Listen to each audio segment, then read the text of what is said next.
उत्तराखंडमध्ये आहे डेहराडून. उत्तराखंडमध्ये आहे डेहराडून, पण महाराष्ट्रात आहे चिपळूण.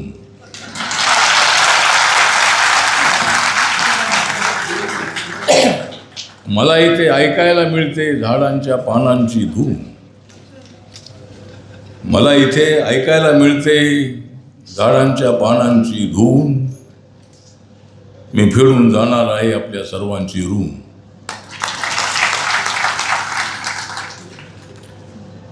मला माहीत आहे महाराष्ट्राची जडणघडण आणि सण परंपरा. म्हणूनच मी आलेलो आहे कोकणच्या घरा. माझ्या डोक्यावर फडकत आहे भारत मातेचा तुरा.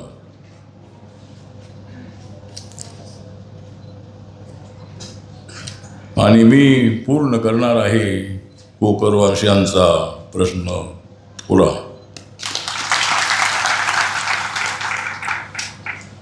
आमचे मजबूत होतात जेव्हा बाहू, जेव्हा मी नाव ऐकतो छत्रपती शाहू.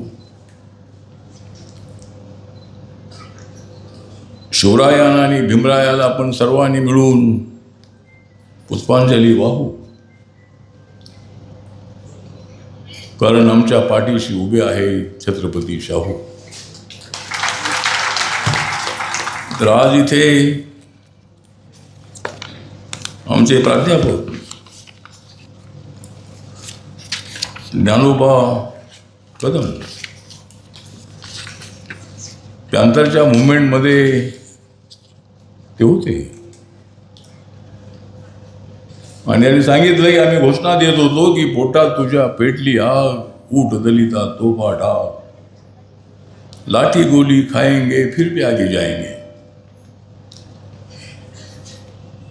तर आम्ही आगे जाएंगे म्हटलं की पोलीसवाले लाठ्या मारायचे.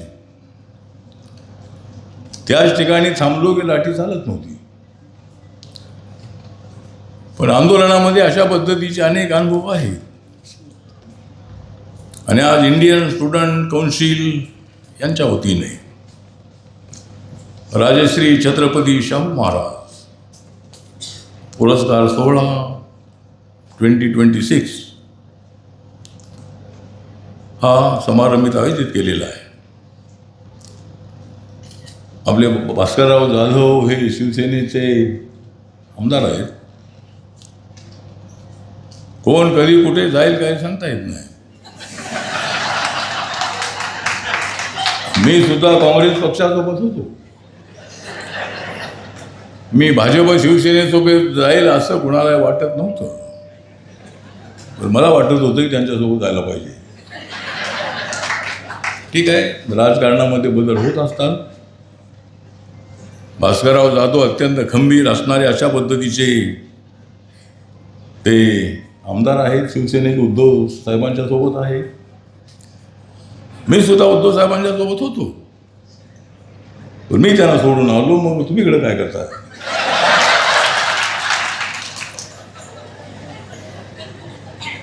या ठिकाणी आमचे दुसरे आमदार आशेखर निकम आपण सुद्धा या ठिकाणी उपस्थित आहात. आणि या ठिकाणी ज्या वेळेला मी पाहतो फिल्म शोले, ज्या वेळेला मी पाहतो फिल्म शोले, त्यावेळेला मला आठवतात अभिनेते श्रीरंग गोडबोले. नगराध्यक्ष उमेश सकपाळ येथे उपस्थित आहे. तुम्हाला 5 वर्ष मिळालेली आहेत, मला 6 वर्ष मिळालेली आहेत. मी तब्बल 3 वेळेला मी लोकसभेत होतो. काँग्रेस पक्षाच्या वेळेला होती हवा, तेव्हा मी त्यांच्यासोबत होतो.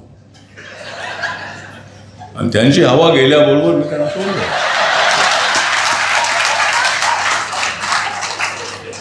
आणि मी भाजप शिवसेनेसोबत आलो. मला बाळासाहेब ठाकरे साहेब म्हणाले की आठवलेजी तुम्ही आमच्यासोबत आलो पाहिजे. शिवशक्ती भीमशक्ती एकत्र आली तर महाराष्ट्रामध्ये सामाजिक परिवर्तन होऊ शकतं, सत्ता परिवर्तन होऊ शकतं. आणि मी आपल्याला सांगतो की मी ज्यांच्यासोबत जातो त्यांना सत्ता मिळते आणि मी त्यांना सोडलं की त्यांची सत्ता जाते.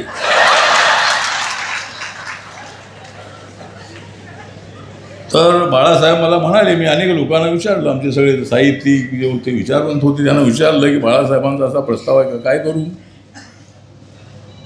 मला सर्व आमच्या आंबेडकरी साहित्यकारांनी सांगितलं की तुम्ही जायला काय हरकत नाही.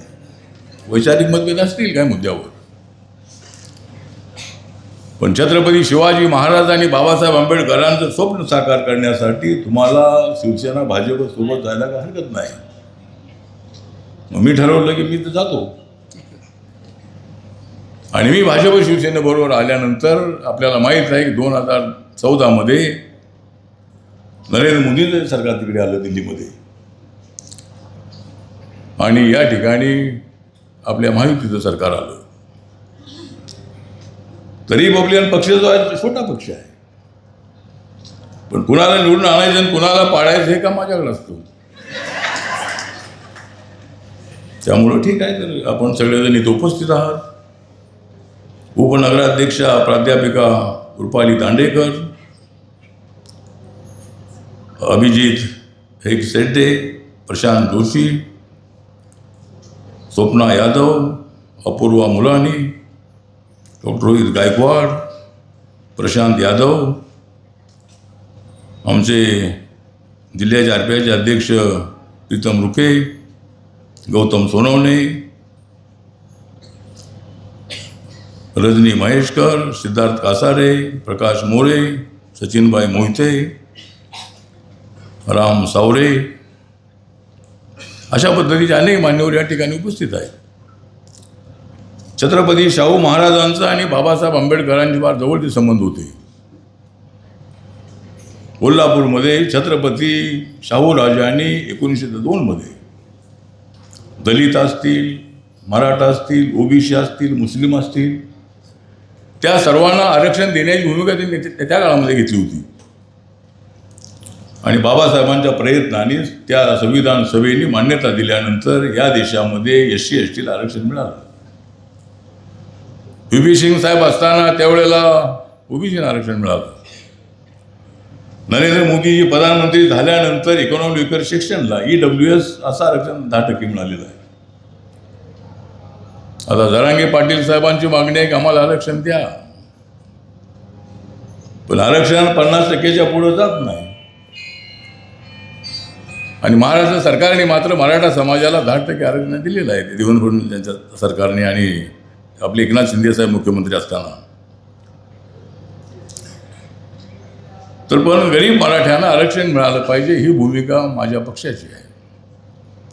ज्यांचं उत्पादन 8 लाखाच्या आतमध्ये आहे त्या कुटुंबाला, मग ते ब्राह्मण कुटुंब असेल किंवा इतर मराठा कुटुंब असेल, कुठल्याही जातीचं कुटुंब असेल, त्यांना आरक्षण दिलं पाहिजे. पण SC ST OBC आरक्षणाला धक्का न लावता त्यांना आरक्षण द्या, अशा पद्धतीची मागणी माझ्या पक्षाची आहे. त्यामुळे आज इथे आपण मोठ्या संख्येने आलेले आहे. इंदिरा सभागृह आहे, इंदिरा गांधींच्या नावाने सभागृह आहे. इंदिरा गांधी आपल्या देशाच्या प्रधानमंत्री राहिलेल्या आहेत. महिलांना आरक्षण मिळालं पाहिजे भूमिका बाबासाहेबांची होती. बाबासाहेब आंबेडकरांनी त्यावेळेला ते लॉ मिनिस्टर असताना महिलांच्यासाठी हिंदू कोड बिल आणलं होतं. ते हिंदू कोड बिल पार्लमेंटमध्ये नापास झालं, पास झालं नाही. बाबासाहेबांनी मंत्रिपदाचा राजीनामा दिला होता. आता हे महिलांना आरक्षण मिळालं पाहिजे ही भूमिका आमची आहे. 2023 बिल पास झालेलं आहे. पण जागा वाढवून आमचं म्हणणं असं आहे की जागा वाढवून आता 20-25 वर्षानंतर डिलिमिटेशनची आवश्यकता असते.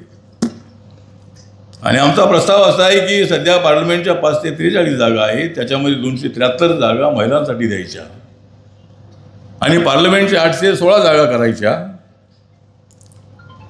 आणि हे बिल पास करा अशी मागणी आमची सगळ्या पक्षाकडे आहे. पण काही पक्षांचं म्हणणं असं आहे जागा वाढवू नका. बघूया, एक मताने कुठला तरी निर्णय होणं अत्यंत आवश्यक आहे. पण महिलांना आरक्षण मिळालं पाहिजे. आमच्या भगिनींना आरक्षण जर मिळालं तर मोठ्या प्रमाणामध्ये या देशामध्ये मोठा बदल होणार आहे, सामाजिक बदल होणार आहे. त्यामुळे ठीक आहे. तर आज इथे ज्ञानोबा कदम जे आहे ते डॉक्टर पण आहे, PhD आहे. आपण पण डॉक्टर आहात, मी सुद्धा डॉक्टर आहे. मला बी PhD मिळालेली आहे. मला DY पाटील युनिव्हर्सिटीने PhD दिलेली आहे.